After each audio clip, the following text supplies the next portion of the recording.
Hey everybody, and happy Friday, and thanks for joining us for another ASUS PCDIY hardware live stream. It's me, JJ, back again, and we're excited this week to go ahead and talk about some more new hardware. As always, we've got some Uefi updates. We've got a little bit of a reminder to make sure to go ahead and check us out on the ROG Global YouTube channel for a really amazing announcement that we have for another upcoming IP collaboration, which probably already some of you that have been watching us in terms of our social media channels and the YouTube group have been checking out. Of course, the upcoming ROG EVA collaboration, and we're really excited to be able to go ahead and give you guys all the details regarding this really cool collaboration tomorrow. So you're going to want to make sure to go ahead and check that out. Let me go ahead and just drop that link in there for those of you that are interested right off the bat. You will see that it's already up and available online right there. If you head over to the ROG Global YouTube channel, you'll see that that information is available. So I'll make sure to go ahead and drop that link in the chat. But with that, we're also going to be talking about a few new items in terms of, like I said, we've got the brand new ROG Strix LC coolers in white, which are going to be coming out. We've got a new PCIe Wi-Fi 6 wireless adapter in the kind of more entry price point. So if you're looking to be able to easily upgrade into Wi-Fi 6, we'll be talking about that. We've got a good number of promos in terms of some monitors, some peripherals, as well as a Wi-Fi 6E based router. And then, of course, we've got the ASUS PCDIY Builder Spotlight to be able to show off your guys' amazing PC builds. So let's go ahead and see who we have joining us here for the stream.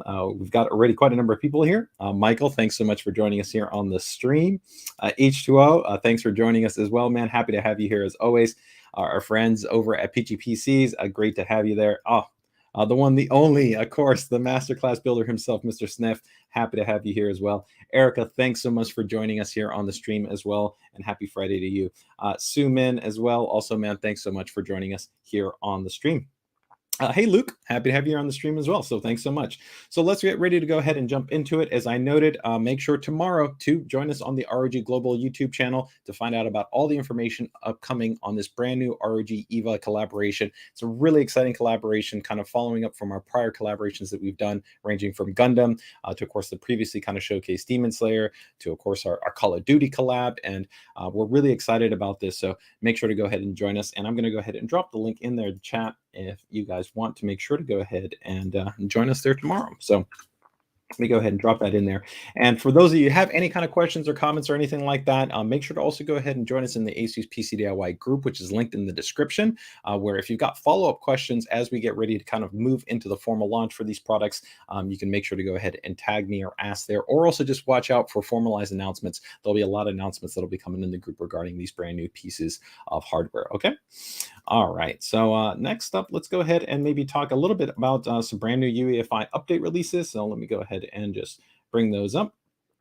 And let me see, we actually got a question there from Zach. Quickly, we can touch on that. Any updates on the Pg32qu Uq? No updates as of right now that I can provide. So just make sure to go ahead and keep it tuned. Rest assured, if there's any updates that we're going to have for that upcoming mini LED monitor, they'll be announced in the PCDIY group as well as in the product release calendar. Make sure that we do.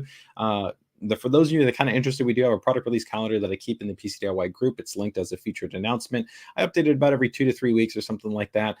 Or if there's maybe a component that you don't see in there and you want to see an update status on it, let me know. I can make sure to go ahead and include it. And generally what I'll try to do is provide visibility on kind of what the estimated time frame is going to be for the components that have been maybe announced, but they haven't necessarily been released. An example of that would be like that upcoming mini LED monitor, or maybe something like our ROG Swift OLED monitors, different peripherals, different things along those lines. Okay.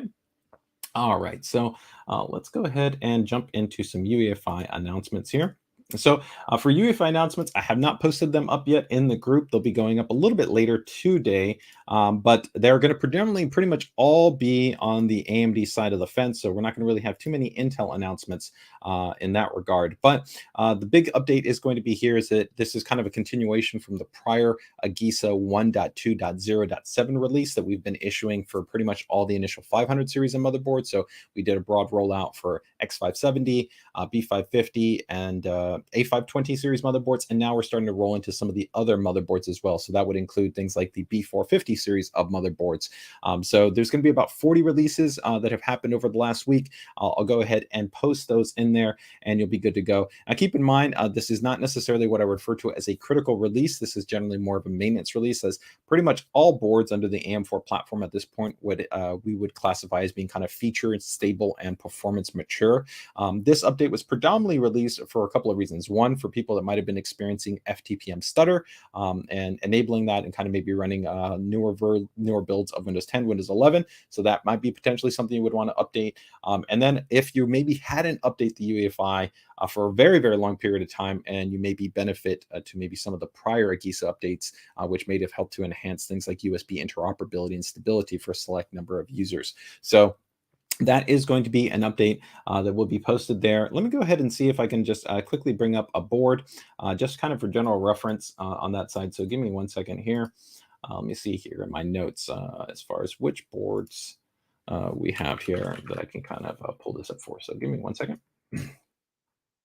And you see here, so we can use the, yeah, we'll use a tough gaming board. That's fine. That will work.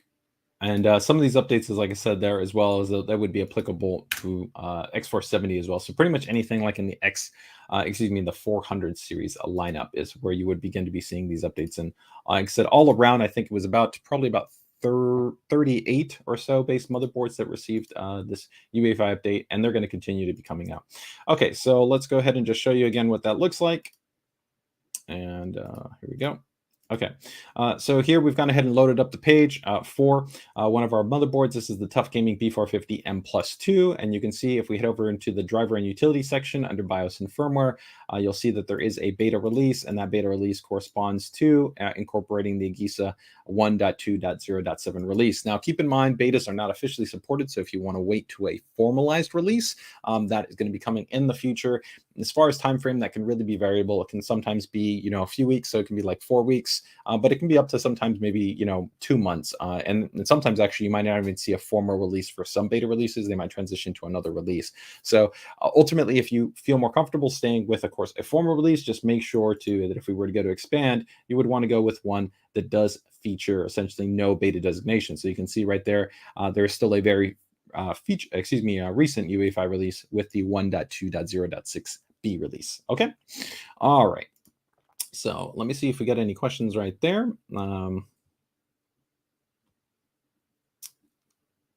Is there going to be a product going to be going in the PC building? Hey, Jordan. Yeah, we actually already do have a number of products in terms of ASUS ROG products that are as part of the ROG PC Building Simulator. So if you actually want to be able to take advantage of kind of building a system inside the PC Building Simulator and you want to be able to utilize ASUS hardware, then you can definitely do that. Rest assured, we have already gone ahead and worked with them on integration of a lot of our core components in there, so you can do that. Oh, hey, Michael, thanks for saying hi to Jenton. I'm going to say hi to him as well. So happy to have you here on the stream as well. All right, so that takes care of our UEFI BIOS announcements. And let me go ahead and just check that off there, and we will move that along. We also got our EVA announcements. And let's get ready now to talk about some new hardware. So, well, not necessarily new because, of course, I have announced this in the past, but let me go ahead and just make a quick tag for this here.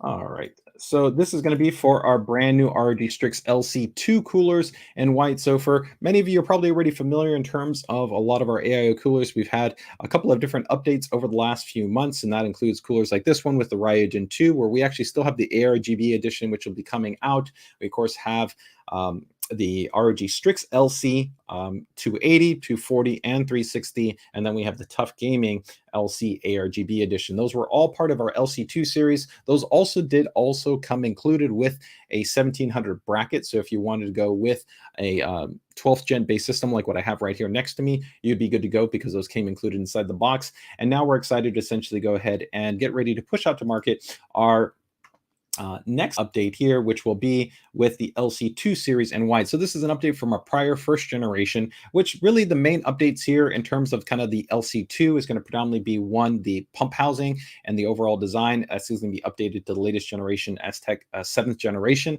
base design. And then, of course, a little bit of a change here to the actual housing and the pump design, which is a little bit different than the LC first generation. Now, this is not like the Ryu or the Ryujin, which feature a customizable display. This is a fixed ROG logo that, of course, has RGB lighting. It does come with these nice white ROG fans, which have really solid CFM performance as well as static pressure performance for an actual RGB fan. Historically, most standard fans that are non-RGB are going to have a higher performance level for both static pressure and airflow, but they do a good balance in terms of actually really being well suited for that.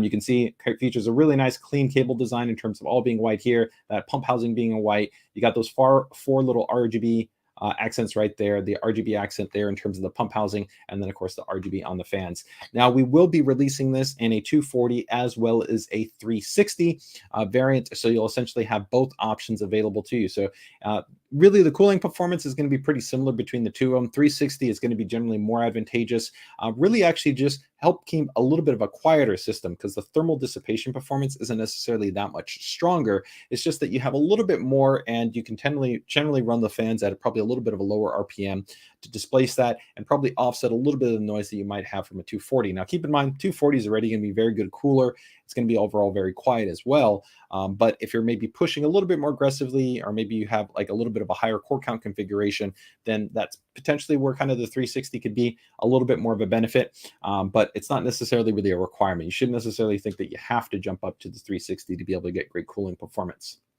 And of course, this is going to pair really well with, of course, the wide range of white accessories and components that we have in terms of the ASUS ROG lineup. Right now, I think probably ASUS has probably about the broadest white ecosystem of components available. We have everything from white PSU to coolers to peripherals to motherboards, graphics cards, headsets, pretty much the entire gamut in terms of pretty much having everything in terms of a core component available in white. So price point for these guys, let me go ahead and bring up that information here. I do have that here on my notes. Let's see here. So for the 360, it will be $190, and then for the 240, it will be $150. So again, for the 240, that is going to be $150, and for the 360, that will be $190. In terms of the relative time frame, what you're going to be looking at is going to be probably around the very end of this month. It might come in a little bit maybe earlier than that, but I would probably expect very end of this month, moving into the beginning of next month in terms of availability. So let me go ahead and just show you guys just one more set of shots right here, just a little bit closer for anybody that just wants to get a little bit of a closer shot here in terms of kind of the aesthetic. So here you can see, of course, the radiator is also all in white right there. And of course, the coating that we use is actually a little bit of a polymer-based coating. So the coating actually almost has a little bit of a reflective kind of chrome aesthetic to it, but it also has translucentness, which helps to actually allow for the display to come into effect, right? And there you can see a little bit of a closer look there at the actual pump housing. And again, that's RGB on all 4 points and there in the center. And then you get a little bit of kind of side accent lighting, which is kind of nice right there. That's the ROG included fans. These are specifically designed. You can't get them separately. Although keep in mind that for those that are interested in terms of an RGB based fan, we will be coming out with the Tough Gaming RGB fans in 120 millimeter edition that'll be available and white and will be available in black in the future. And then there's the 240 version. So again, we're going to have them in the 240 and in the 360. Okay. All right, let me see if we got any quick questions on there just before we go ahead and move things along there to one of our next products. You'll see right here. Connor says, we got to love those white products. Yeah, I mean, fantastic. Anybody that's really interested in kind of going with one of our Prime Series motherboards or the ROG Strix-A or the Formula Series board, which is now in white, along with, of course, the Helios or the GT501, which is in white. We've got so many kind of cross components that really are kind of complementary together.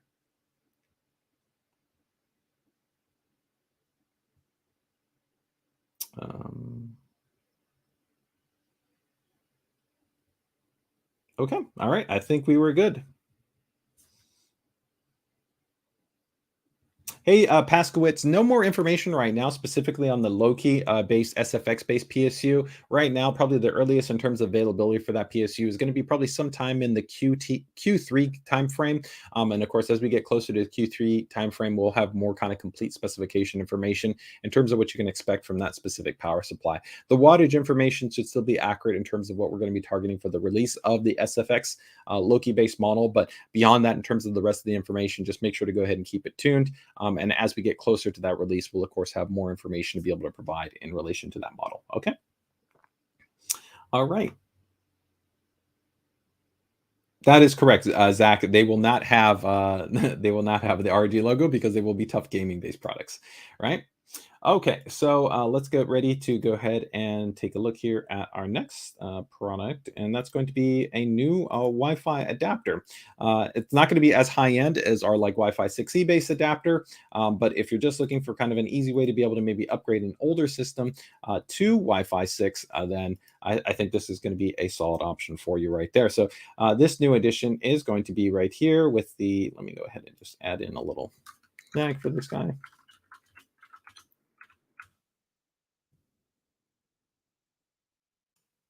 Okay, and this is going to be for the PCE-AX1800. So it's pretty straightforward. AX means, of course, Wi-Fi 6, right? And the 1800 would mean essentially that this is going to be a high-performant 2x2 based solution. So this is going to be designed for up to that 1800 megabits. Of course, in the real world, under real-world conditions, that's going to be variable because, of course, Wi-Fi, the actual overall performance in terms of your Wi-Fi, it will vary, right? So the overall experience in terms of what you're going to see in terms of wireless is going to vary. In some situations, if you're 10 feet, you're probably going to get probably the optimal kind of signal strength and performance, and you could see definitely over, let's say, 1,000 megabits. You can maybe see 1,200 megabits of actual real world throughput. But as you move further and further away, you get to 25 feet, you get to 50 feet away, right? You could be down in a few hundred megabits, which is still really, really great in terms of the overall speed. But just keep in mind that the speed ratings are always dependent on signal strength and, of course, range from your router. And of course, your router also plays a part. While this is fully compatible with a Wi-Fi 5 router, you're going to get the best performance in the experience with pairing this up with a Wi-Fi 6 based router, right? So you can see right here, it's pretty straightforward. It comes with two internals and two antennas, installs into a PCI Express by 1 slot. So pretty flexible in that regard. This does also integrate the latest generation Bluetooth. So if you did want to be able to have a card that gives you newer generation Bluetooth, so be able to go ahead and pair with things like headphones, keyboards, mice, speakers, any type of Bluetooth enabled accessories, that is a very nice feature. Of course, with being Wi-Fi 6, you have support for the latest generation multi-user MIMO technology. Keep in mind, again, that is also dependent on your router supporting that feature.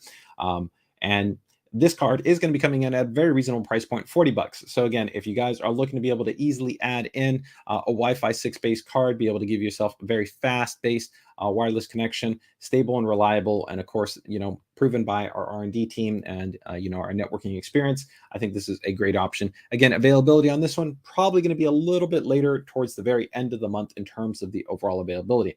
Now, some people might be wondering, how does this compare to, let's say, some of the other cards? So let me just show you here. We'll do with the AX 50 HBT.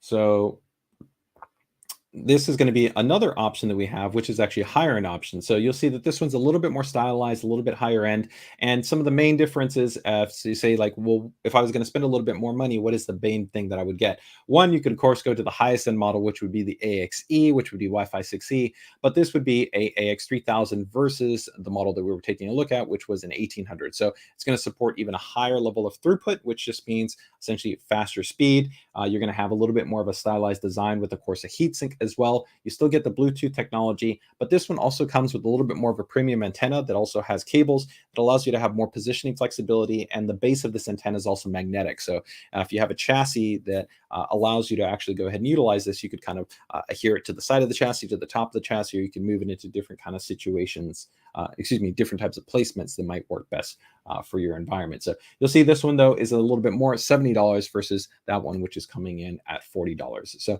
just a little bit kind of a difference, a compare and contrast if you're wondering what's the difference between kind of one of the more entry level models and maybe one of the more higher end models, right? All right, let me just see if we got any quick questions on that side. Hey, Masar, happy to have you here. Hey Trey, yeah, I mean, pretty much all of our kind of current generation motherboards all now really feature Wi-Fi. So this is really more so for users that are maybe running much older systems, or maybe you have one of our more recent boards that just happens to be maybe more entry and didn't have Wi-Fi on it. So this is really kind of more of an upgrade-based product. So regardless of whatever system you have, if you're just looking to be able to update Wi-Fi, then you can go that route. And do keep in mind, we also make USB-based solutions. Most USB-based solutions on the market are not generally going to be as high performant as a PCIe-based device, but you can still get very high performant based devices. So we've kind of had the entire gamut. We have USB, for high-speed Ethernet, so USB 2.5 gigabit. We have internal PCIe wireless adapters, and then we also have USB wireless adapters. So kind of whatever ends up working best for you. Okay. Hey, Masar. Hey, I see that. Yeah, this is a Omni t-shirt right here. So I don't know. I'm going to maybe be talking to our product management team, maybe about seeing you get a couple of maybe some of our ROG Saga and kind of worldview characters and designs, maybe get them on a couple of shirts for the group and the community. But I'm going to keep it limited to probably pretty much only viewers of the stream, as well as people that are joining us in the PCDIY group. So maybe you want to be able to pick up on some of these, then you're going to want to make sure to be part of the group. Okay. No plans right now for an Omni figure, but hopefully maybe in the future. We'll definitely see. I know there's a lot of people that really like Omni in terms of the overall design. All right, so I think that takes care of that. All right, so no other new products outside of those two. So let's go ahead and jump into a couple of really cool promos that we have going on right now. So let's go ahead and jump into some of those. So first one right here is going to be for the Vp349 Cgl. So it's a pretty long name, but it's a pretty cool actually monitor. It's not necessarily gaming centric, although it does have a nice set of specifications to it. This is going to be $30 off right now. It's normally priced at $460, and you can get it at $430. So this is going to be 34 inches. It's going to be a 21:9 ultra wide monitor, 3440 by 1440 IPS, as you can see right there. It does support USB-C, which is great. So if you want to be able to maybe run this to other types of devices, like a tablet or a phone or a laptop that has USB-C display output, you do have that flexibility outside of your traditional connections like HDMI. It does support a faster than standard refresh rate. So it's not a 60 hertz monitor, supports up to 100 hertz. And you also have 1 millisecond MPRT, which, remember, that's not interchangeable with gray to gray response values. And there's a lot of other things that go into motion response. So again, not necessarily a gaming-based display, but it's reasonable in terms of the overall response. This does also still have ergonomic adjustment available to you. So you got a nice wide base right here. If we head down here towards the bottom, you'll see that you have height adjustment, tilt adjustment, and swivel adjustment, all available to you. I think this is, like I said, a great monitor if you're looking to maybe just add in something that has a nice, crisp, clear, bold monitor in terms of its overall kind of dimensions, clean bezel design, right? That flexible connectivity options. I think that's going to be a solid choice. Let's go ahead and quickly take a look right here in terms of its connections, just to go ahead and confirm that for you. So you can see USB-C, DisplayPort, HDMI. You also have that USB-C supporting USB power delivery up to 15 watts, which is nice if maybe you want to go ahead and connect like a cable there to be able to quick charge something like a tablet or a phone or some type of device.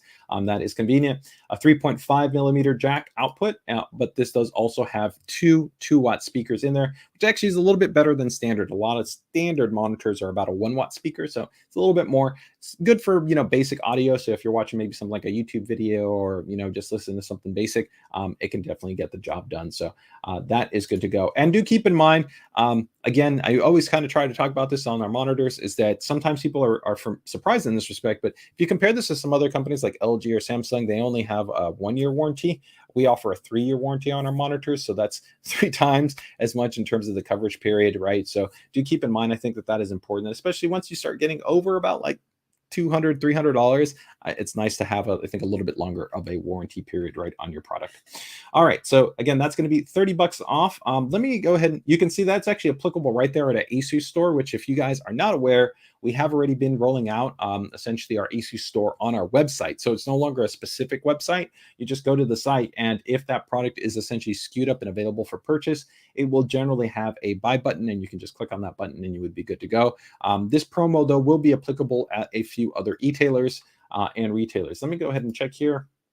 Let's see who we have noted for this.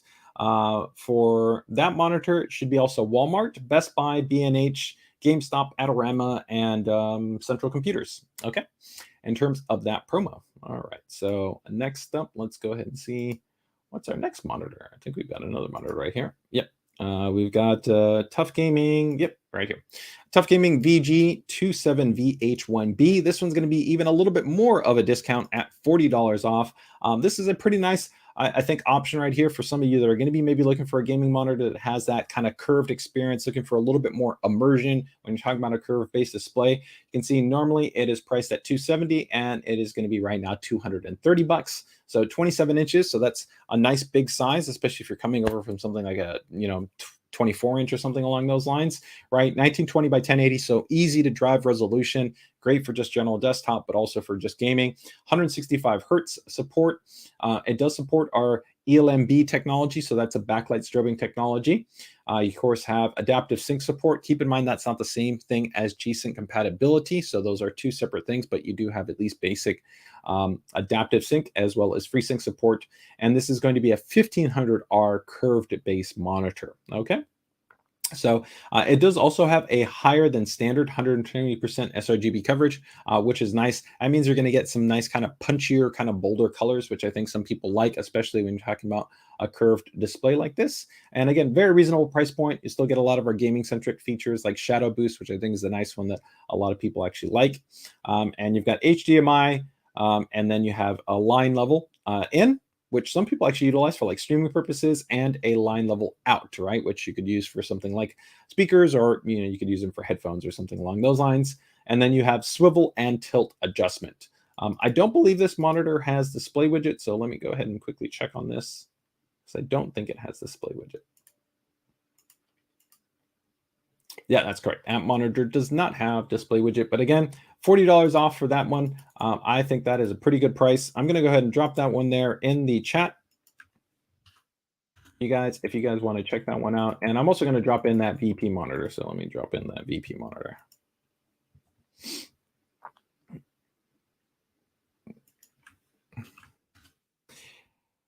Let's see, question right there. I think Masara is going, any updates on the OLED? Nope, I already talked about that earlier. No updates. So again, just make sure to watch any announcements that either we're going to have here or in the PCDIY group, or check the product release calendar. But again, I think the last update that I gave was a couple of weeks ago. Q3 will probably have more information when it comes to the OLED-based displays.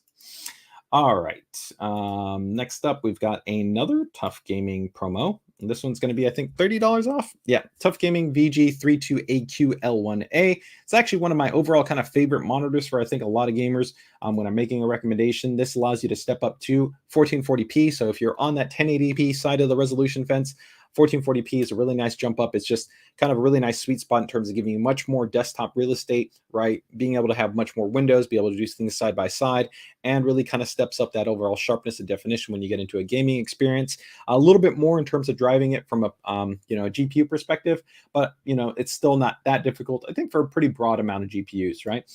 So of course, largely depends on your game and, of course, image quality settings.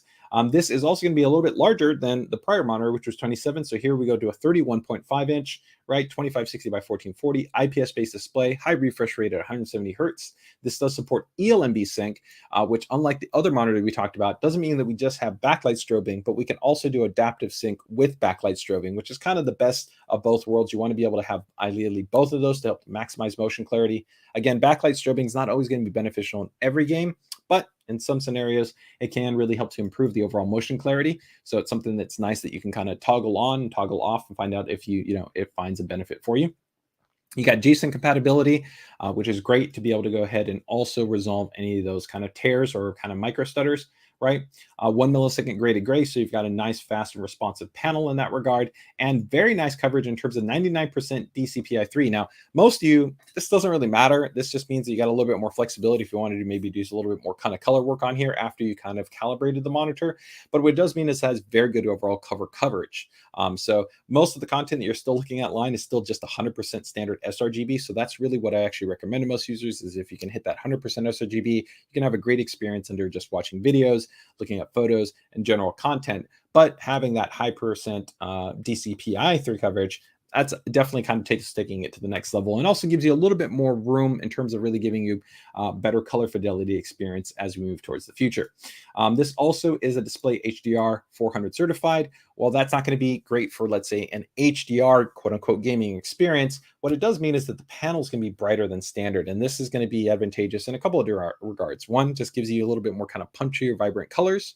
Two, if you enable something like ELMB sync, you're generally going to compromise on some of the brightness of the monitor. So having a brighter monitor is beneficial in helping that feature still be kind of somewhat usable, because you're generally going to be not always having, but you're going to drop down generally a good amount in terms of the overall value of the brightness. So I like having a brighter monitor than, of course, a less bright monitor. So some people kind of just wash off saying, oh, display HDR 400, it has no value. And that's not accurate, because you can definitely get a benefit from having just a brighter panel than a not brighter panel, right?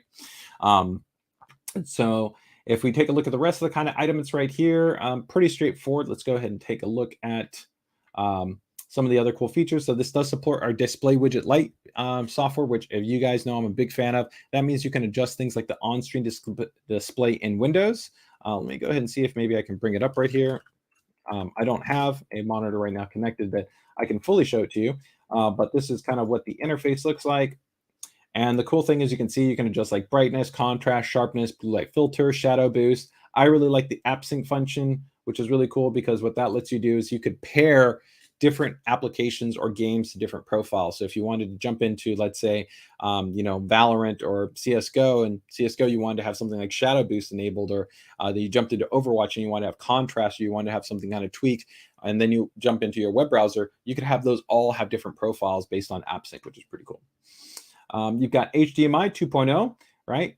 Two of them, and then a display port connection on there. Okay. And then ergonomic adjustment, you're going to have tilt, and you're also going to have swivel and height. And height, I think, is a big one. I'm a big fan of obviously having height adjustment. It's probably, I think, the most advantageous option that you have in terms of any ergonomic adjustment options on a monitor, but the more you have, the better, right? So you can see, again, $30 off. It's definitely a nice addition in terms of if you're looking for a 1440p upgrade. Go ahead and drop that one in the chat. Let me just see right there. Any questions right there? Hey, Javier. Yeah, we did talk a little bit earlier about the PCE-AX1800. So that is going to be a wireless adapter. It's going to be coming in at $40. We're going to be releasing it towards the end of the month. It's going to be positioned below our AX58BT, which is a 3000 megabit base adapter. But if you're looking essentially for a Wi-Fi 6 based solution, it is going to be a nice option there for you to be able to go ahead and make an upgrade to kind of any system that requires Wi-Fi 6 as well as Bluetooth. So this is the adapter right here. Again, be released probably around towards the end of the month at $40. And this will, again, net you Wi-Fi 6, multi-user MIMO support, Bluetooth 5.2, and also, of course, integrates the antennas. You're all good to go. All right.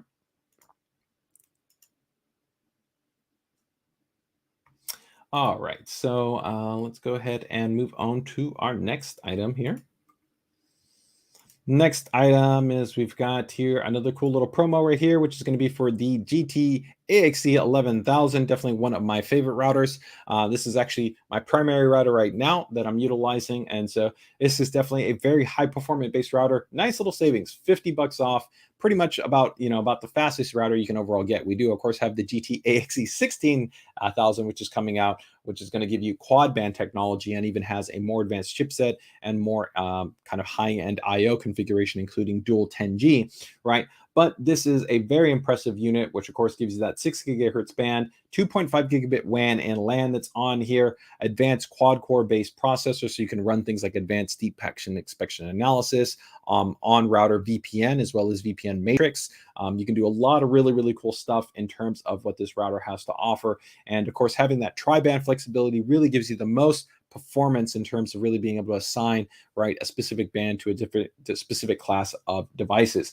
And with Wi-Fi 6E, we're now getting to a pretty robust ecosystem, especially on the ASUS side. ASUS right now has Wi-Fi 6E for laptops, for motherboards, mini PCs, phones, right? Pretty much, I think almost all of our core systems have all now feature at least some model that has Wi-Fi 6E support. So it is becoming more and more prevalent, and you are starting to see that show up in other devices. And of course, this is still fully compatible backwards with Wi-Fi 6 and with Wi-Fi 5, right? And the other big benefit would be is that while traditionally this is going to probably cover very, very large installations. So in most people, even with homes that might be 2 stories, you have multiple rooms, 2,500, 2,800, 3,000 square feet, you'd probably be able to have very, very good coverage with this type of router. This does support, of course, our AI mesh technology. So if you did want to pair it with another router, then you could do that through our AI mesh, and you could then create your own mesh network setup, which is really, really nice, and still get the benefit of much higher performing chipset and all the rich features that we give you as part of the ASUS router lineup. Now, one thing that is also cool with this is that you do have multiple options for what's called the backhaul. You could have a backhaul that could be done through the wired connection, so you could go that route, or if you wanted to go through a backhaul, which was through backhaul that's through one of the bands, then you also have more flexibility. With a tri-band model, the really kind of big advantage you have is you don't lose one of the bands that normally you would lose when you go with a dual band router and you would go with a mesh network. Because in any mesh router, it doesn't matter what it is, when they traditionally are going to go into mesh network, you're going to lose one of the bands, which is going to become what's called the backhaul. It's the way that the kind of 2 routers talk to each other to be able to make their kind of consistent connection. So if you had a 2.4 and a 5 gigahertz, you're going to lose maybe the 5 gigahertz band, and everything's going to be deployed to the 2.4, which isn't bad because the 2.4 is very well kind of saturated and it's got good speed, but it does generally mean that it's going to be limited to probably only being no more than probably max about like 400 megabits or something like that. While with the tri-band router, you would still have one of those big fat 5 gigahertz channels to be able to give you much better speed for 5 gigahertz enabled devices, which at this point is really every single device, right? All Wi-Fi devices are going to be dual band. It's just whether or not they're a higher class of Wi-Fi 5, whether AC or whether AX, in terms of being able to benefit from that, right? And so here you can see, of course, that VPN fusion that we talked about, which is really cool. You can run that directly on the router so that you can spread that VPN out to all your devices. You do have RGB lighting, of course, on this unit, which you can customize as well. And it does, of course, come integrated with a whole wide range of features that you can also manage and monitor within the ASUS router app. So a lot of good stuff that's in there right there. Okay. And again, 50 bucks off for that, I think, is a pretty nice deal if you're looking to be able to jump into Wi-Fi 6.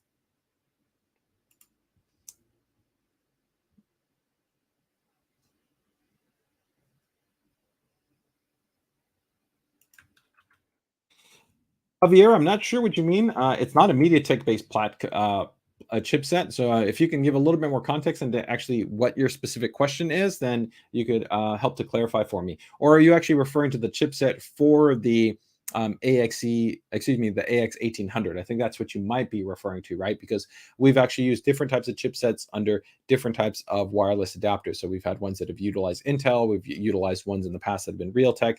There is, of course, also MediaTek, which is also now becoming a little bit more common as far as some of the Wi-Fi 6 enabled devices, as well as even Wi-Fi 6E. So if that's your question, if you can follow up with that and let me know, that would be great. All right. So let's go ahead and go here. Last couple of updates are going to be on the peripheral side right here, and that is going to be, hold on, let me see here. Did I get those in there?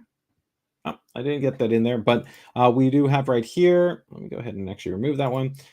This is going to be for the Gladius 3 wireless. Definitely one of my favorite mice. That, as you guys know, this is a wired and wireless mount along with Bluetooth, 26,000 DPI, ROG micro switches. You can swap out the micro switches. It comes with a secondary set of PTFE feet. Has really smooth, lightweight ROG paracord cable. Definitely overall one of my absolute favorite mice that we have within our lineup, and I think an outstanding mice competitively in the landscape of a high quality gaming mouse, really built to a very high standard in terms of kind of fit, finish, form, and function.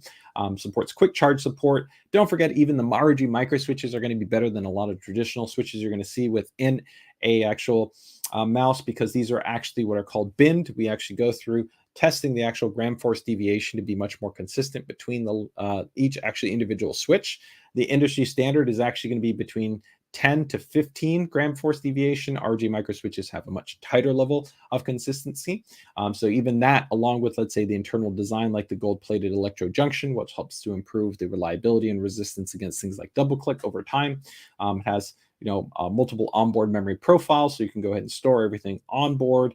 Really nice laser etched grip texture on the side right there, so you don't have to worry about that kind of wearing out. Within the previous generation, we had a rubber design, which felt nice, but over time, sometimes some users can kind of wear out that rubber a little bit more quickly. So having it laser etched into the body, I think, could be advantageous in that regard.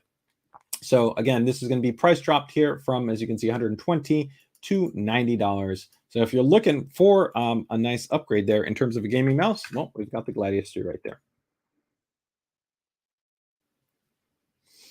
All right, and another update here in terms of another promo that we have is going to be the ROG Strix Flare. So this is a little bit of an older keyboard. Of course, we still have now the newer ROG Strix Flare 2, which we're going to talk about in a moment. But this is also on price promo. So normally it is going to be priced in at, you can see $130. And right now it's 90 bucks. So this is a full-size keyboard, per key RGB. It's got those nice media keys at the top, nice volume dial right there, which feels really nice and smooth. This one also has USB pass-through on it. It does come included with that wrist rest, which is there as well. It's got a really nice kind of side accent glow design, which I think is really cool there in terms of the overall kind of look and feel of the keyboard. You'll find probably, if you're kind of looking for people of feedback, we've actually got a lot of people in the group that actually have the Flare keyboard. They really love it. So if you're somebody that is fine with a full-size keyboard, then check it out. And this does also fully support hardware level lighting controls, onboard macro controls. It has multiple onboard memory profiles. Nice addition there in terms of that. And for the kind of higher end version, we've had a lot of people really like the ROG Strix Flare 2 Animate. So this is our latest keyboard that we just released. And this one actually has been out of stock, and now we've just gone ahead and restocked it. So you can go ahead and pick it back up now on the ASUS store, and it should be coming back online shortly in terms of Amazon. You can get it at the ROG, not RX, NX based switches. So those are going to be our MX stem compatible switches, right? But they are actually lubed and optimized, have specific characteristics which we've actually tuned to be able to kind of give you a little bit of a more superior and kind of consistent experience. But you've got red switch or you have brown switches. And the big thing here, well, you see that this is definitely a little bit more expensive. This is a $220 keyboard. There are quite a bit of upgrades in this model. So this model does feature 8K polling, which perfectly kind of is designed for the next generation of high performance gaming monitors or current ultra high refresh rate gaming monitors. When you talk about display chain latency and input latency, that is going to definitely be a benefit there. It has the Anime Matrix display. It has, of course, also internal sound dampening foam material, which helps to reduce things like pinging. And you're also going to have improved stabs that have also been incorporated in this design as well. And the PCB is a hot swap PCB. Now, it already comes with the very nice ROG switches in there, but if you did want to go ahead and swap out and put in your own micro switches, then you can do that. This keyboard also does have a really cool design here where the diffuser for the RGB lighting, if you see, it actually will work in both modes. So if you don't want to have the wrist rest, you will still get the RGB lighting. And when you do add the wrist rest, you still get the RGB lighting. So that's actually pretty rare. You then have some really nice elements right here, like all the customized media keys and things along those lines. So some people want to compare this to kind of a custom keyboard, and you can't, because custom keyboards are really nice in terms of kind of having I think definitely better than standard build quality, right? And hot swap PCB, but you're not going to have a lot of the same kind of, let's say, high-end gaming enthusiast class features, right? So you don't have something like USB pass-through. You're not going to have a lot of these specialized hardware level controls, right? But you will see cross similarities like a hot swap PCB or sound dampening material that's on the inside, or better than quality standard switches that already come included. And if you want to kind of find out more information on the switches, you can head over to the actual site. We give you a nice little amount of information that kind of breaks down for you exactly all the specifics in terms of the gram force. This is better than a standard MX-based switch, which I think the reds are a little bit too fast, right? So it actually can allow for a little bit of what's referred to as false depressions in some scenarios. And we've also tweaked the actual actuation and the reset points there, right? So it allows for kind of a better improved upon experience. And you'll see kind of a breakdown of all the information right here if you want to kind of find out a little bit more about how the ROG specific NX switches essentially play out. And also, if you're kind of interested in finding out a little bit more about maybe trying them out yourself, we may be releasing these switches standalone in the future. I don't know. Maybe you're gonna have to watch out to find out. All right. So that pretty much takes care of everything on that side. So let me go ahead and just see if we got any questions in that regard, and we'll get ready to roll along here.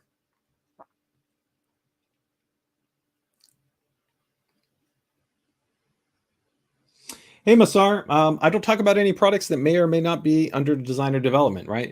If you really want to find out about the best place to find out about anything, I've generally usually tease things out as early as possible within our PCDIY group. I can't tell you whether we're not working on a new Helios, right? Or whether or not we're working on a new terminal. I can tell you that it is something that internally we are looking to try to develop in terms of a new kind of controller. We already designed a new supplemental controller, which is coming with motherboards and also is coming with our coolers like the ROG Gen 2.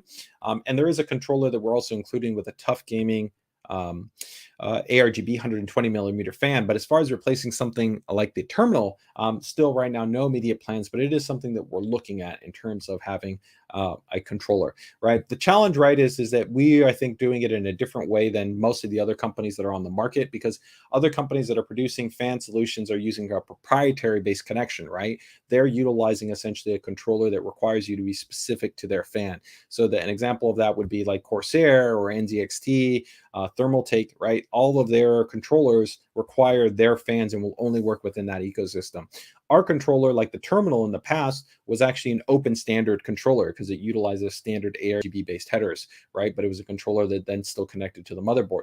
Ideally, we would want to maintain that because that's one, how we're designing our fans with an open standard, right? Either being an ARGB based 3-pin fan, and we would want to keep that.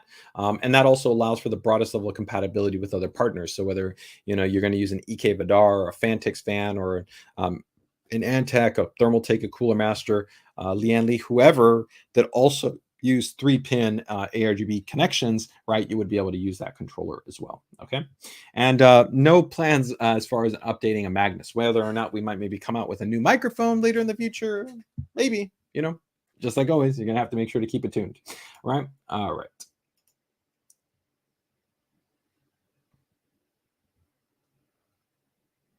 Yeah, passcodes, I would agree. I think part of the reason why there's not really a universal, right, is that because every company that's right now predominantly producing them is going into a locked ecosystem, right? So they're using a system that's pretty much designed to only work with their fans. That's why we were kind of disappointed to really not see as strong as adoption for the terminal. But I think it was done at an early time when RGB was still kind of pushing out. And there were still actually most of the more cost sensitive items were still 4-pin RGB. And so I think that maybe because it was a little bit more expensive and it was a little bit of a challenge to produce that item, we didn't see as strong as adoption with it. And probably if it was still out, we'd probably have more people adopting it now. But we are definitely, like I said, looking at options for the future. We already do have a controller, like I said, that we could kind of put out that does already come included with the ROG Gen and our motherboards. But I think we would want to maybe take it a little bit further. And I think realistically, a controller at this stage for most users should probably have at least 4, right? If not more, that target between 5 to 8 headers. The problem is that as you add more headers as well, you're also going to add costs. So then it becomes a balancing act of, how expensive the controller do you really want to make it in terms of being able to offer, a certain type of functionality and experience for the user, right? So a lot of little factors to keep in mind, but rest assured, it is something that we are taking a look at. All right, so let's get ready to go ahead and jump in here into the PC DIY Builder Spotlight. Um, Hey Juan, no news on Noctua collab. Just make sure to go ahead and keep it tuned. As you know, that we're already a very close partner with Noctua. We work with them in a lot of different regards. We, of course, have already done a prior collaboration with Noctua in terms of not only the Ryogen coolers, which come included with Noctua IPPC fans, but also our Noctua ASUS graphics cards, right? Which actually also are a specialized heatsink and fan assembly, which have been co-worked together with Noctua. So we are going to be continuing our relationship with Noctua, but right now, nothing to talk about. But as always, make sure to keep it tuned, right? All right. So let's go ahead and get ready to jump into the PC DIY Builder Spotlight. We've got actually a pretty good amount of builds here to be able to jump into. So let's go ahead and get ready to. Hey, Zach, as I've talked about always, right? If it's not something that we've already gone ahead and posted about because you're a part of our group, then it's not something I can talk about here. So as always, just make sure to keep it tuned. If we have anything that we may or may not be doing, then you're going to find out first and foremost in the group, and then definitely on Fridays here on the stream, right? And right now, all of our focus definitely is going to be on that upcoming ROG EVA collaboration. And then probably a little bit later, you'll also be seeing a little bit more information for North America on the Demon Slayer based collaboration as well. Okay, so let me go ahead and bring up here. Let me see here. Oh, let me go ahead and actually get the names in here. I forgot to get the name in here for this one. This is going to be Monotone. Okay.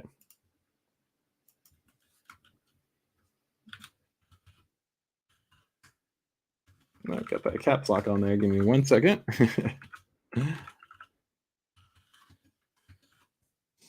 Okay, and this is going to be, here we go. Okay. All right, great. All right, just wanted to make sure to have our builders be able to make sure that they're getting acknowledged here. Okay, so we've got a pretty interesting small form factor build here. Let's go ahead and take a look at this. So interesting. So first image right here is going to be for, looks like the actual chassis frame here. Okay, we've got, we can definitely see this is going to be probably where the PSU goes. This is going to be SFX based, definitely too small for ATX. We got the IO, and then we have, of course, a rear mounted fan right there. Yep, we can definitely see integrated, excuse me, not integrated, but an IO shield right there for the board. And there we go. We can see that we got a mini ITX board in there. We've got the fan mounted in. Oh, there we go. SFX based PSU. I like the way that he submitted the pictures here. It gives us almost kind of like a little bit of a build log experience. Be able to go ahead and see what we've got going on right here, right? Oh, yeah. So here you can see it's all coming together. We've gone ahead and installed here. This is a Founders Edition based graphics card. And then we can see right here, I can tell you right there, already from those mounting brackets, this is going to be a Noctua based AIO cooler. Excuse me, not an AIO, but tower heatsink, as opposed to an AIO based cooler. I'm always a big fan of Noctua, so I'm happy to be able to see that go in here. I also like the kind of the simplicity of a kind of a traditional tower heatsink. Oh, and there we go. So we've got a Chromax based edition in there. So it looks fantastic. Pretty much everything is all kind of monotone and monochrome. So it makes sense in terms of the actual name that we've got going on right here, right? And there we go. Looks like it's almost all come together, right? So this is a pretty cool design. You can see right here, right? We've got that. This looks to be the intake airflow, helps to come in right there, right? We've got that lower profile of course, SFX-based PSU to minimize, of course, any type of obstruction going into the heatsink assembly. So here we have the heatsink assembly. We've got the fan, and then this is most likely then set up there as our exhaust, right? And then we can see our GPU in place, and now it's all being closed up. And there we go. Very compact, very clean, well executed. Now, that's always one of the interesting things with the mini ITX based build, right? Is that you're not going to be able to see a lot of the time and effort that you go and put into sometimes these smaller form factor builds. But as you can see, was able to pack in quite a bit of hardware very nicely and cleanly in there within that chassis, and a really cool kind of design and layout. So overall, very cool. I like the way this turned out. I'm a big fan of small form factor builds when they're balanced well in terms of the kind of specifications and layout. So pretty cool. Let's see. There's going to go these. Let's see. These SF builds feel like winning at Tetris. I would definitely agree, right? It's always a challenge to sometimes get everything lined up. Make sure that nothing's kind of obstructing each other. You want to be able to try to maximize airflow and kind of all those other kind of situations right there, right? So overall, I really like the way that this turned out. Let me go ahead and bring up their submission form. So give me 1 second here to just bring up their submission form. All right, and we'll go ahead and bring up back his build here. And we'll go with, let's go with this shot. I think this is a good shot right here. Okay, and so let's see what we've got here. So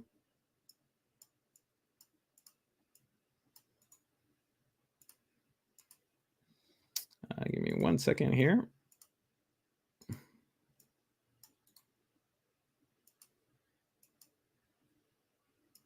Okay, there we go. Okay, so in terms of form here, this is going to be from Redux, right? Not their first build.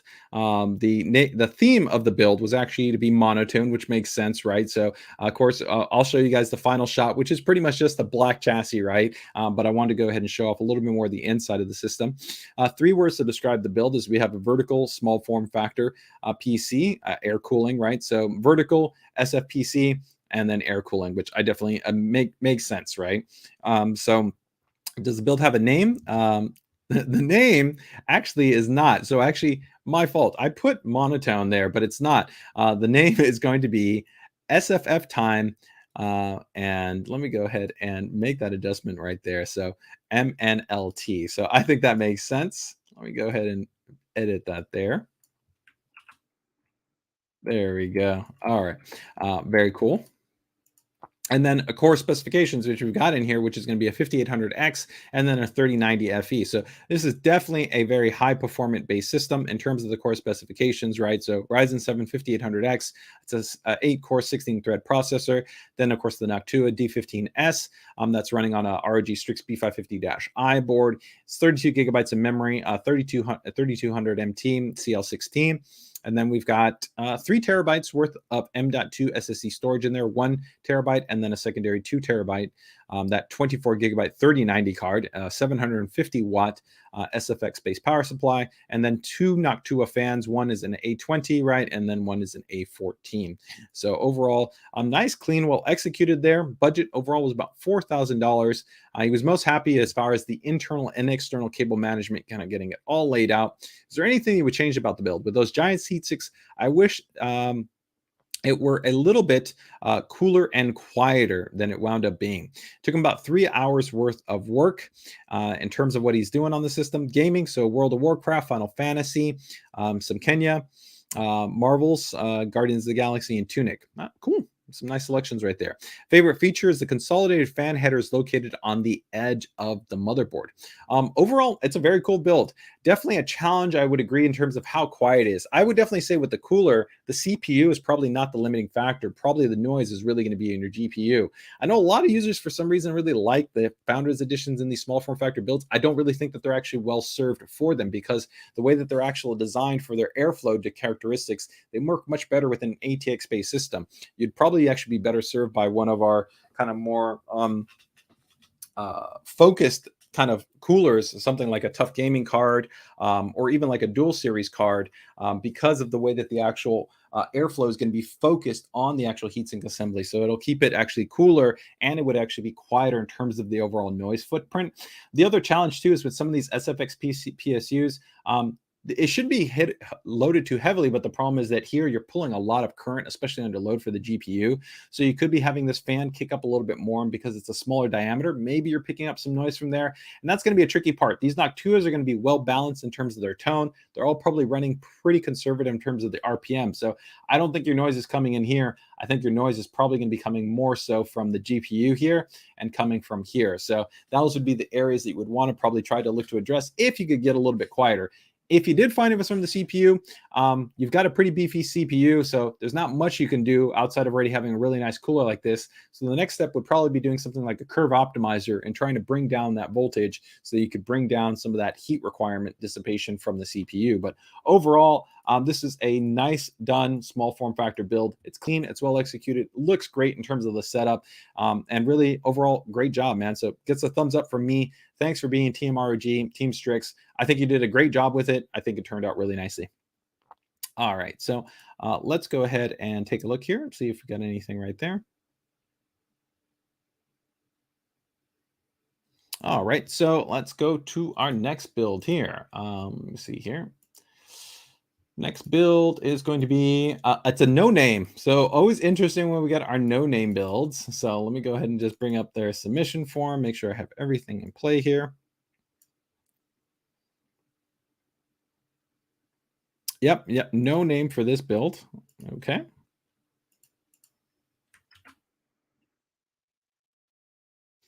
All right, and this is going to be totally the opposite. So we're going to an ATX-based build, and we're going to be going to some lighting, where in the prior build we didn't pretty much have any of that. So let's go ahead and take a closer look here. So we can already see the quintessential chassis that we would see right now for a lot of builds right here. Disadvantage, I always think of this type of chassis, it doesn't have a very strong front aesthetic, as you can see. There's a lot of cool hardware in there, but doesn't really look, I think, very strong from the front, but that's just the reality of this type of chassis. It always looks best from the side, right? There was a great build that we had last week. I think Kali was the name of the build, and they actually did something up in the front of the system, right? Where they actually put, I don't remember exactly if it was a panel or as acrylic, but to give it more of a front strong kind of aesthetic. But once you go to the side form factor, of course, you're going to have that really nice, beautiful, clean, open space, which looks great. And we can see all the time and effort that you've put in terms of the layout here, which looks fantastic, really cool. Love this classic kind of white and blue aesthetic, really clean, really well done. We can definitely see you're an ASUS fan because we've got an ROG. Looks like probably like the scabbard right here. Yeah, this should be the scabbard in terms of there. And then we've also, of course, got some sweet ROG hardware with, including an ROG Strix -A board and an ROG Strix card in white. So very, very nice. We, of course, have all the LAN Uni fans that are in there. I like also how you're kind of going for the little bit more of the optimized kind of airflow characteristics. Some users don't like using the fans in the, of course, correct orientation because they want it to look quote unquote better, right? That's the benefit of sometimes having fans that are reverse flow and then standard fans, which are standard flow, right? But we've got our uni fans really clean and well laid out. Nice kind of like a cool, blue tones that we have running throughout there. Interesting choice right here, I think, on the cables where you've got the black with the white. I think it works because we also have black accents on, of course, the card as well as on the motherboard. So I do think it's complementary. This cable right here is a little bit different though, because it seems like it's white and then it's black, but otherwise very nice. I love the use of the cable ties right here, swooping down cleanly in the back, not obstructing that section right there. Some really interesting options right here with some right angle connectors to try to force everything over the back and give you that nice full visibility in terms of the ROG RGB light bar. I think that's a really cool, interesting touch. I'm always a little bit concerned with these type of accessories, just like I am with sometimes extensions. And the main reason being is that because you can introduce electrical resistance or more points of failure. So a lot of times I see kind of variable experiences over time with things that introduce either resistance or maybe their manufacturing quality is variable. But if this all works and it doesn't have any issues, it definitely is a cool kind of design that allows you to have this nice kind of swoop over base design. So that is pretty cool. Really nice job on all the cable management. It's really cleanly done. So very, very nice. Overall, I think you did a great job on this build. Really, I don't have anything to critique on here. I mean, overall, the layout's really nice. I love how you even added this on top of the pump housing too, to give it a little bit of a kind of another ROG accent right here. Everything is routed really cleanly. Like I said, you even added in the cable combs right here. Maybe going to bridged combs might be a little bit cleaner on this, right? But I don't think that's necessary of a requirement, right? And that's probably about it. I don't really think that you would need to really change anything else. I mean, this is really clean and it's really well executed. So it's a fantastic looking build. And so I think it's definitely a nice job right here.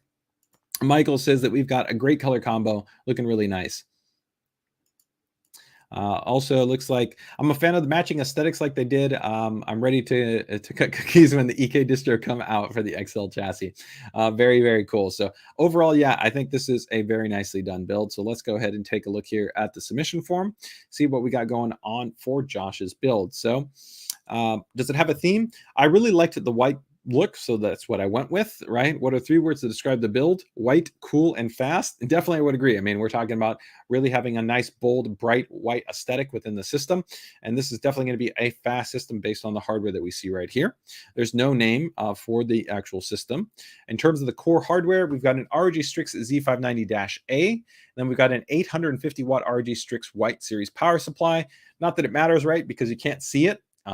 Also, you didn't even use the white cables because you can see then you're probably either using extensions or custom cables there. But still nice to know that you went with an ROG Strix PSU, so very cool.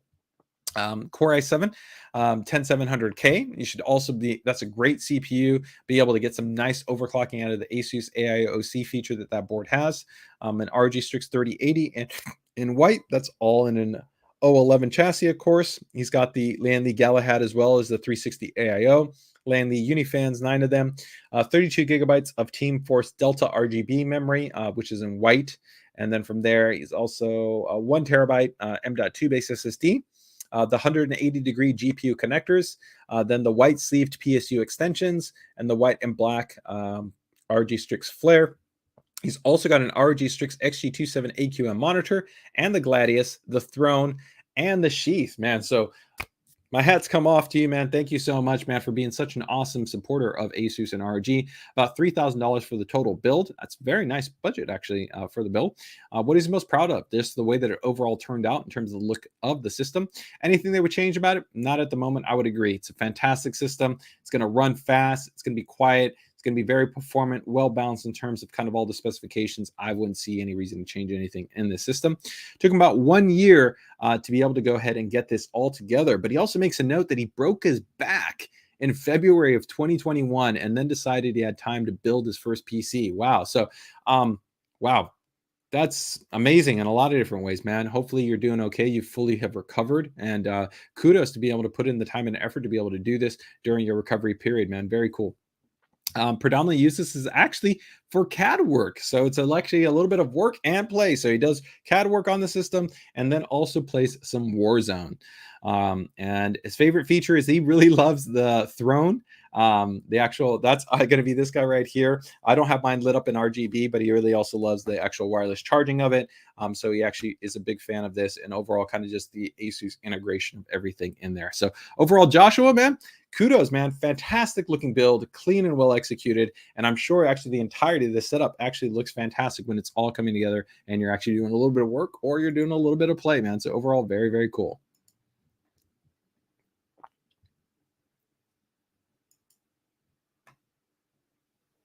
Okay, so let's go ahead and take a look at our next build here. Let me see right here. Give me 1 second to go ahead and bring up our next build. Our next build is also going to be, let's see, we've got here. This is going to be, oh, here we go. Perfect. All right. I love the name for this build right here. If anybody is a fan of a Family Guy, well, we've got a build right here that is going to be called Stewie Griffin. This is from Michael. And it's a fantastic small form factor build. So we're actually got a few small form factor builds for this week's PCDIY Builder Spotlight. But really love the way that this turned out. A really strong, kind of clean, cohesive aesthetic to it. And again, a great job at being able to integrate so much hardware within these smaller form factor builds, right? So let's go ahead and take a look and see how it all came together. So right off the bat right here, we can see actually namesake. We have got Stewie right here in terms of the actual build right there in front. You got your Xbox controller. We can see right there we've got a RG Strix Dash-I board. We have Corsair AIO. We have a looks also probably a Corsair SFX cooler, all packed into this very nice compact chassis. I like the actual little bit of the actually clear side panel to allow us to get a little bit of illumination, see some of that hardware within the small form factor build. Traditionally, we don't get to see that often within small form factor builds. So here we can see, of course, that nice ROG Strix board with a little bit of the accent lighting right there. It looks like we've thrown in some little bit of lighting right there. It's a nice little touch. We can definitely see, though, just look how compact everything is when we packed it all in there, right? As you can see right here, top has the fan. We can see the cabling packed in there, LED. It's all just exactly spaced right, just to be able to go ahead and fit, right? And again, for proportion here, we can see how small this is. We can see the size of the Xbox controller, and then we can see the size of the system. So we can really see just how compact this system is. It's pretty much, this is I would say, in the scale of being a backpack class ITX system. So you could literally put this into a backpack and be able to go ahead and take it with you. So very, very cool. Nice cable clean management done right here. We can actually see the AIO cooler right there, right? So we can see there's our pump housing, cabling swooping down, and then we can see the rad and then the fan right there. And also here we can see a setup. Of course, within this type of chassis, we've got some interesting things going on right here. He's gotten creative, and we've got, looks like, some fans right here. So some small 40mm fans from Noctua, helping to provide some additional airflow characteristics in here into this type of fan and a GPU. So again, this is the challenge that you have with this type of GPU design, where it's beneficial most within a traditional ATX-based chassis, and not really within small form factor builds, where I think that they're better suited to blower based designs, as well as, like I said, traditional downward firing based designs, where as long as you have some ambient airflow, right, you get more focused airflow across the VRM heatsink assembly. And you actually even tend to get, I think, very good kind of dispersed airflow, right? But very, very strong job in terms of actually getting this all managed in there from a really clean perspective. This is really nicely done. Oh, and I missed some more. So here we can see this is some really cool stuff that Michael has done right here, right? So you can see packing in these fans right here, not only here, but then we even have more of these down here. So we've got the 240s here, and we also have the 240s right here, helping to actually cool. And we can see right here, this is the 3080 Ti. So definitely you need some healthy airflow to be able to ensure that we're keeping that GPU cooled enough so that we're really getting the best performance possible from that 3080 Ti, right? So again, kudos to Michael for the time and effort to try to figure this out and make it work with a GPU that really is not suited for this type of chassis in terms of kind of its thermal characteristics, because this card really works, again, best when you have a kind of traditional open chassis, right? ATX or even micro ATX, where you can bring in a lot of direct airflow in, have that be pulled in, right, and go through the heatsink assembly. Some nice shots right there. Here we can see again that SFX-based PSU cabling running through there. We've got some, that looks like probably like G.Skill Trident memory.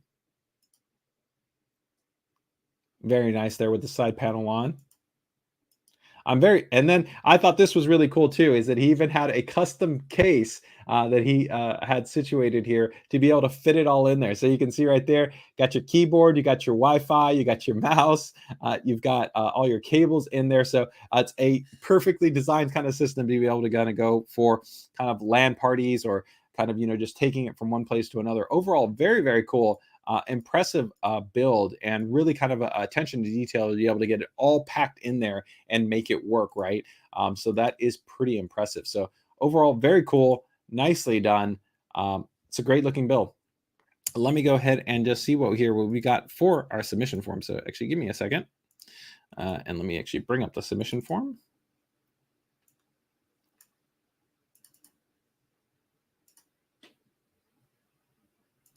And I think we'll leave it here on this shot, because I think this does a great job of just showing you kind of the proportions here of this build, right? Very, very compact. So this is, again, Stewie Griffin from Michael. And let's see right here. Build have a theme, Stewie Griffin, with 3 words to describe the build. This is a custom mini ITX SFF, right? Does the build have a name? The Rust Mini PC. So actually, it's actually called the Rust Mini PC. So I should have actually not put Stewie Griffin in there. That's just the theme name. So let me go ahead and make an edit to that. There we go. All right. Sorry about that, Michael. Okay. And here we go. Let's see here. So core components right here. This is the Thor chassis, right? This is running actually our latest generation ROG Strix Z690-I board, right? So that pretty much means we've got top of line performance within the system. So he's running a Core i9 12900K, right? He's got the 3080 Ti, right? The Founders Edition card. He's got 32 gigabytes of Kingston HyperX 6000 MT memory that's running in there. He's got a 3 terabyte 980 Pro drive in there. And then a 750 watt SFX, of course, Corsair power supply. And then, as I noted, he's got a number of different Noctua fans in there. So 4 A420s, right? Then we've got the 2 A12s, right? So those are going to be great. And then we've got another A12 15. So that's going to be a slimmer fan, right? So you can see we've got those fans. That's, I think, probably the slim fan that's up in there. And then we have the Corsair H60-I. And then in terms of actually thermals, impressive thermals. So it keeps this, that keeps that Core i9 12900K, about 50 to 70 C, which entirely makes sense, especially from a gaming load. A lot of people talk about that the CPUs are hard to cool. It really depends on what you're doing. Unless you're kind of going to run a sustained multi-core threaded workload, that's not the case. For general productivity and general gaming, that AIO cooling solution is definitely going to be enough to be able to keep it cool. And on the GPU, actually pretty good. 70 to 83 C, definitely had to work to get in those little fans to be able to assist in that regard, right? Budget was $5,000 for the build. He's most proud of the performance. So 250 FPS in Call of Duty Warzone, and then a 2-minute 4K video exports along with fast rendering in Premiere Pro, right? I mean, pretty much this system is going to be doing everything really fast with such high-speed DDR5 memory, that high-speed of course, 12900K. And then if he's even taking advantage of the ASUS AIOC, he's probably got some additional clock speeds to ratchet that up as well. And then, of course, that super high performance GPU with the 3080 Ti. Anything he changed about build? Nope. Took him about 40 hours to be able to put it all together. It's used for gaming and streaming, Call of Duty, Warzone, Flight Sim 2022, video editing, and animation. And he's a huge fan of the ASUS Uefi BIOS. Its overall features, functions, and layout. It's really clean and it's well done. Michael, it's definitely one of my favorite small form factor builds I've seen done. Really nice attention to detail, some nice customized work to be able to get it all in there. Stable, reliable, with such high performant parts, man. Kudos and job well done.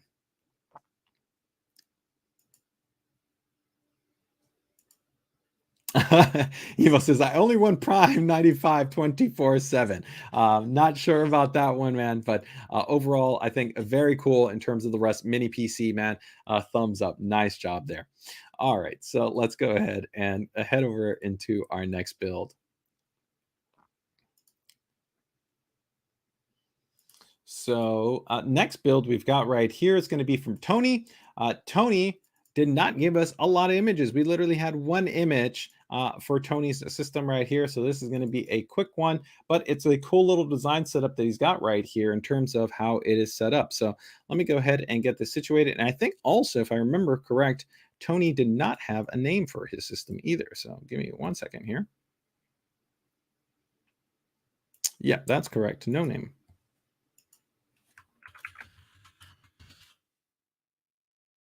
All right, so let's go ahead and take a look here at Tony's. So this is going to be a very cool small form factor, right? Because we're still dealing with a mini ITX-based system, right? But we've got a little bit more of an open feel to it, right? To be able to see a little bit more of the core hardware. And of course, the really cool element right here is we can see a very cool level of customization for the front panel right here, right? Which actually allows us to have a really cool kind of display, which we can see. And then, of course, we've got an ROG Strix Mini ITX board. We have an NZXT cooler. We have the AR fans, which have a really cool kind of interesting design aesthetic, which I still love to this day. Some of my favorite looking fans.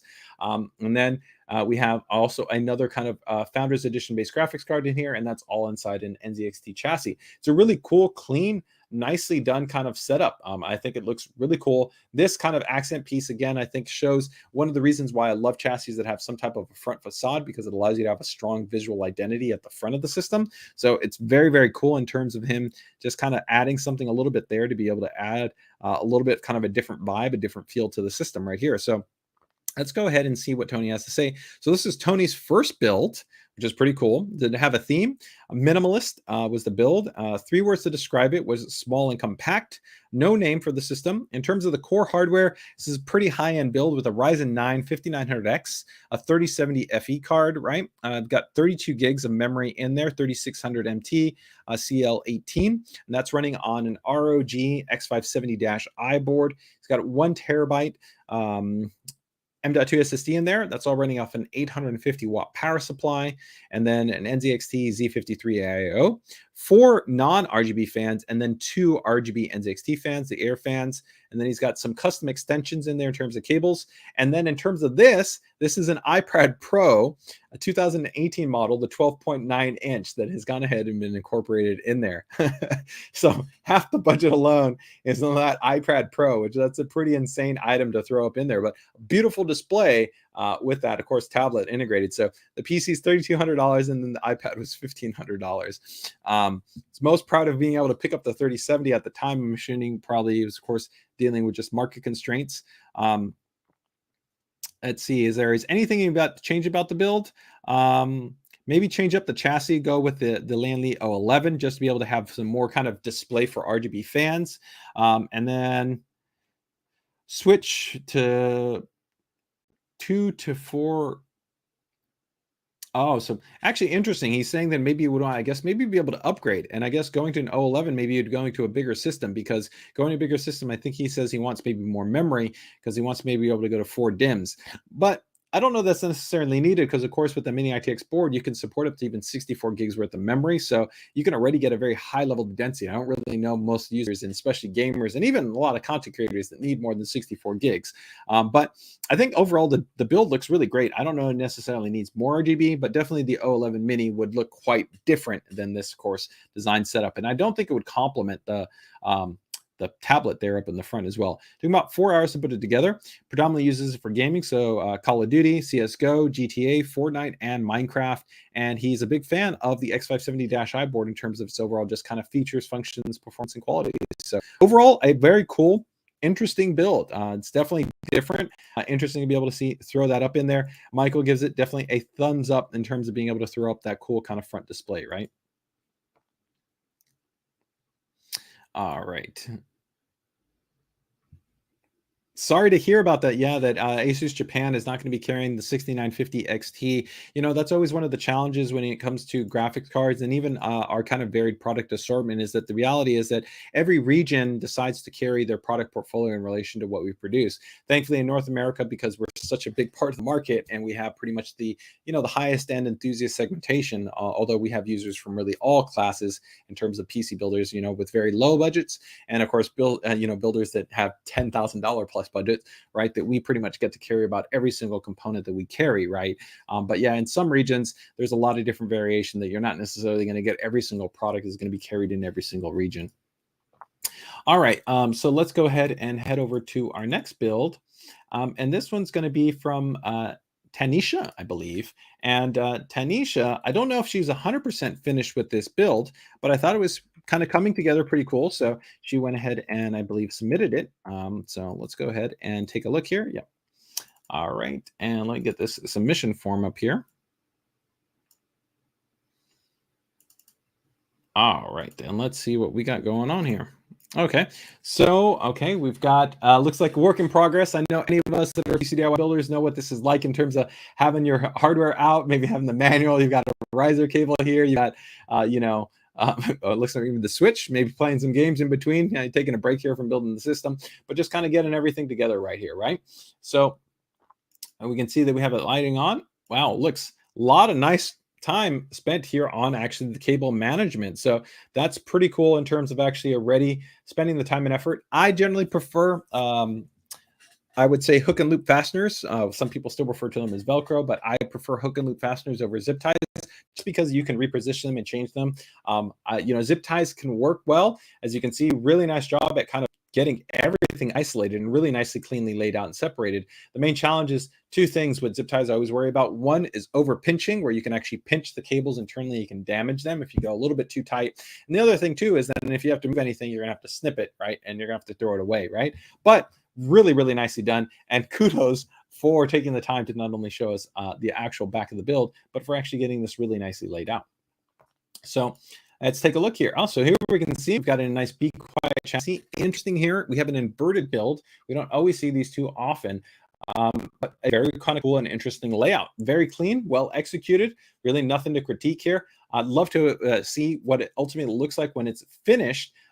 Really interesting choices in terms of the actual cooler that we've gotten here. So this is actually, I think, the Cooler Master Ryzen kind of cooler, which has an interesting kind of RGB aesthetic right here. That's nice, clean and simple. You're also, I think it has an interesting aesthetic that would look different than trying to kind of fit like an AIO or something in there. So I'm actually not opposed to this. I think this is kind of interesting setup right here.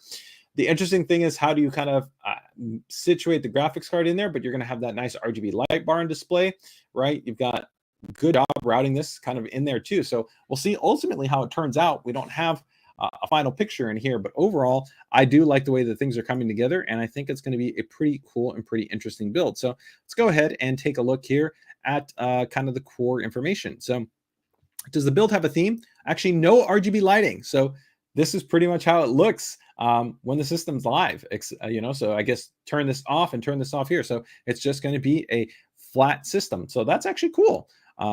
It's just, all about performance and about being clean, simple, and functional. So 3 words to describe the build: black, sleek, and sexy. In terms of the build having a name, it's called Recovery. And in terms of, let's see, core hardware right here is, I built this PC for my bedroom so I could game, work, and mine while I'm recovering from surgery, and I wouldn't have to use my office PC. So the goal was for this build was 0 RGB and a kind of more sleek and stealthy type of build, right? They already have a build that has a whole bunch of RGB and everything, so they kind of wanted the opposite, and that's actually really cool. It's cool to be able to kind of actually have both of those. So it definitely did that really well. In terms of the core component side here, we can see we've got a Ryzen 5600X, Cooler Master Air is on the cooler, ROG Strix B550-F. Then we've got 16 gigabytes of DDR4 memory that's in there, a couple of drives. We have 2 M.2 S-Space SSDs, along with the 2 terabyte mechanical drive, and a 1 terabyte mechanical drive, and then a 3060 Ti ROG Strix card, and that's all inside of that Dark Base 700, right? But budget overall was about $1,800. Most proud of the cable management and the inverted components. So I definitely agree. Everything in terms of the cable management, really nicely done, right? So we can see none of the cables are exposed right here. Just nice clean routing right there. Nice and swooped back all right there. And then, of course, that great cable management that you had in the back. Anything they would change about the build? Nope. 4 hours to overall build it. And gaming is predominantly for Dying Light, Outriders, Horizon Zero Dawn. Also uses the PC for mining when it's not in use. And absolutely loves the ROG Strix design aesthetic, and that's definitely one of the favorite features and functions. Overall, very cool. I like it. It gets a thumbs up from me. Always nice to be able to see a system that isn't necessarily about the RGB lighting. So cool. There we go. One of us stealth. I like it right there, right? Hey, DevTrend. Happy to have you here on the stream. Thanks for joining us. All right, so let's head over here to our next build. And again, Tanisha, thanks so much for submitting your build. Very cool, and gets a definite thumbs up from me. All right, let's go here. Next, we've got, so it's going to be Sentinel. All right.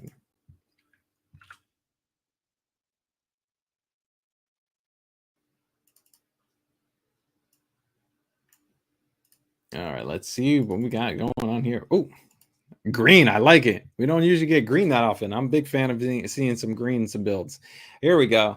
All right. So here, of course, we of course got another very common chassis, but again, the cool thing with going water cooling is we can use a distro in there to be able to give us a little bit of a stronger kind of front facade, which is cool to be able to align. So we can see that we've got a distro plate in there, which is going to, of course, align with the inside of the hardware right there. Already loving that. White that I can see in there, the black and the green. I think this is going to be a color combination design that I love. And then I love this. Looks like the drain port, which is pretty slick. So that's pretty cool there too. Very, very nice shot right here. This is looking really cool in terms of the overall design layout.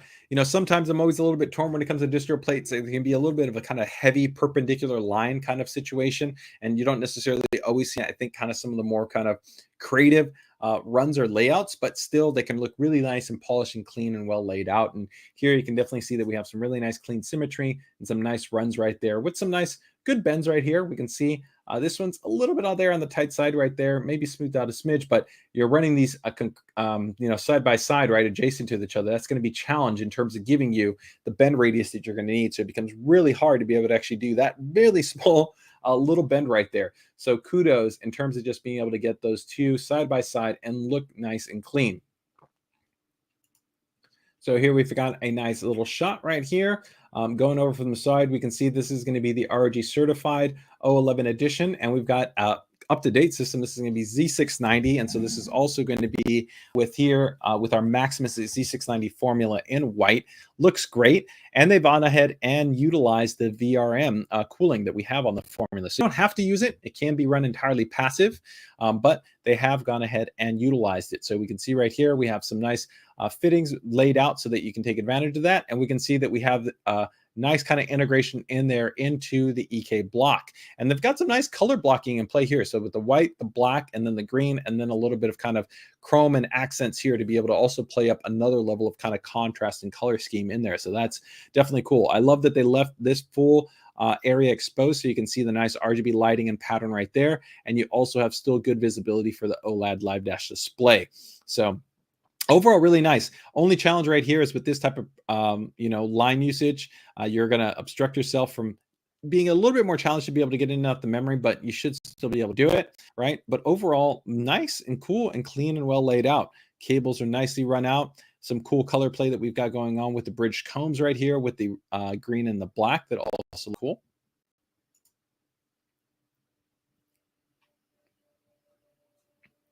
So we've got cable management is beautiful. I agree. I think it turned out really nicely. Nice job right here. We can see, again, this is what I talked about with the distro plate. The distro plate forces you to have certain lines that are going to be present, sometimes as opposed to having your own kind of more creative kinds of runs right here. But I like this. This is going right here at the top, so no obstruction. This goes over again here, which is nice, kind of clean and well done. And then we've got another run right here. We've got another run right here. Here we can see we've got a smidge of sag. So maybe if you could get something in there to give yourself a little bit of a prop up, you would improve some of the symmetry, because part of the challenge is when you have so many lines, you're going to see just a little bit of that offsetness that occurs at times, right? But nice overall management and layout in terms of all your cabling for the system. And again, I really like the way that you made sure to be able to keep visibility here for the live dash display and for this lighting zone there on the AIO shroud. And this shot right here, I think, is one of my favorite ones with that nice little just fill lighting right there. Overall, really nicely done. Ooh, I like seeing it there with the no RGB and having that white be really pop and then having that green. And then we got our back here in terms of our cable management. I would have loved to seen a shot with no the RGB, but we don't have one.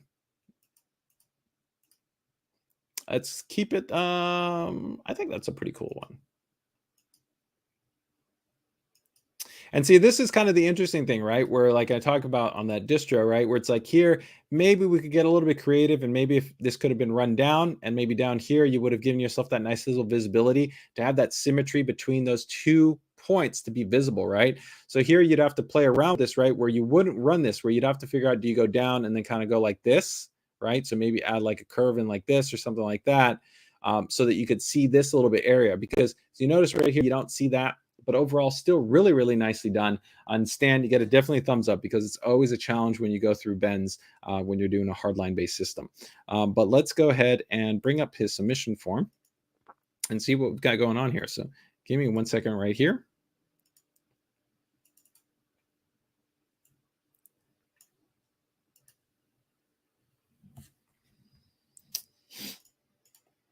Okay, so let's see here.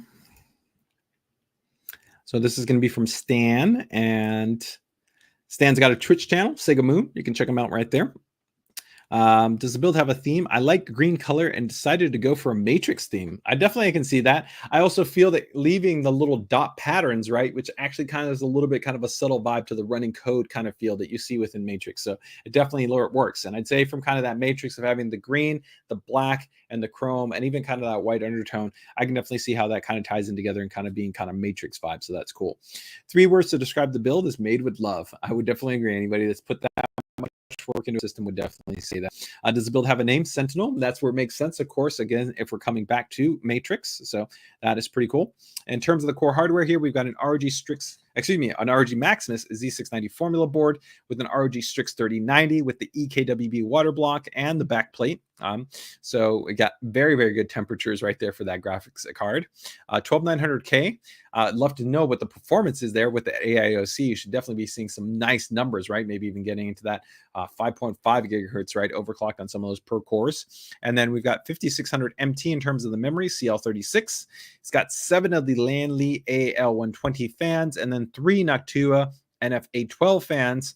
And that's all inside, of course, the O11XL. And then he's got some cable mod cables, and there's 3 radiators that are inside this system. You can see 1 rad up here, 1 rad down here, and then 1 rad over here in the back. $8,000 for the budget of this build. He's most proud that it does not leak, and anybody that does a custom water cooling build is looking for 2 things. They want it, well, 3 things. They want it to be quiet, they want it not to leak, and hopefully have it be performant, right? So is there anything that would change about the build? Some tubes have 1 to 2 degree angle. So I wish the holes on the motherboard have been located a bit different, right? And I think that's what he's referring to, is that just giving a little bit more flexibility and maybe running that, right? So that would have maybe allowed for his to have that flexibility. This one's tricky, but I've definitely seen the formula be used in quite a number of builders where that hasn't presented a challenge. So a lot of it comes down to, again, layout and how you run things, but it can definitely be challenging. So you can understand where you're coming from that regard, right? So the RAM that I bought initially, he had to actually go out with a different frequency. So he actually had to go with a lower, probably empty kit. And that probably gets back to 1, maybe if you would have waited. There has been some improvements in microcode to be able to support a little bit higher memory dividers. But as always, right, that's always one of the challenges with overclocking memory, right, is that your IMC may not be always guaranteed to be able to support higher frequencies, right? So the other thing too, though, is how much RAM are you running? So are you running 4 or are you running 2 DIMMs? So that's what is not clear right there. Let me see right here, is that he doesn't show how much memory, right? But you also want to keep in mind, if you're talking about high DRAM scaling, your highest DRAM scaling is generally going to come for 2 DIMMs, although as always, population, rank, density, and IC all matter. So you do want to keep that in mind, right? GPU is running at 50C under full load, right? And trying to reach higher frequencies. But, it's still kind of testing that out to see how much he can push that GPU. So that is also something he's kind of working on a little bit, right? So overall, it took about 2 weeks worth of time to put together the system. That's impressive, considering the amount of work that's gone in there. It's predominantly used for gaming, so Lost Ark, Overwatch, Elden Ring, and also does work in CGI. So it's useful for work and home projects. So overall, he's also a really big fan of ASUS Armory Crate and being able to easily tie in all the RGB lighting and the control through Armory Crate and through Aura Creator, man. Well, Stan, I think you hit the nail on the head in terms of your look and your feel for your theme in terms of the Matrix, and it's overall clean, well executed with a cool color scheme. So, man, definitely very cool. So Michael says, great color, good on the bends, and a red pill for sure, right? Dev says is that white case would have made it pop a lot. So, I definitely think you're right in terms of white would have given you more reflective surface, so it would have even been brighter. But I think that wanting to be a little bit more true to that Matrix theme, there's more black, right? There's more of that kind of black, and sometimes you want that little absorb, right? So I don't think it's necessarily always about popping. And of course, compared to photos in real life, if you have this sitting next to you when it's dark, it's going to pop already a lot, right? Where I think actually the white might be maybe too stark, and you're going to see maybe areas that you wouldn't necessarily always want to see. That's always one of the challenges with the white build, is that you're going to expose an area. You need to make sure that area looks really clean or doesn't have anything in it. If not, you're exposing it, where when it's black, you kind of can't see that space or that cavity. So I actually don't mind the black chassis. I like the mix of the white along with the other items. So getting some color play and some color blocking in place, I think it still worked out pretty well. But that's cool feedback.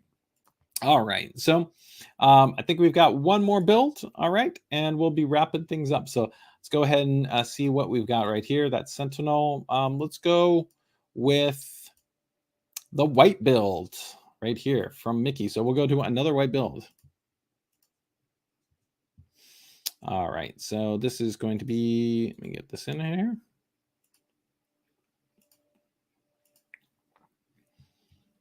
Let me get the submission form up here.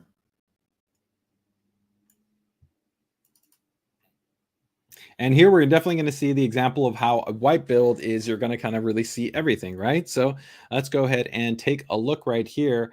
And we can see here we've got a build where we've got a white board, white chassis, white graphics card, white kind of everything, right? And you're really seeing everything, right? You can see all these kind of exposed spaces, but you have a real nice bright white illuminated space, right? Because it's really reflective, right? So it allows you to have a lot of kind of really well kind of nice saturated values, right?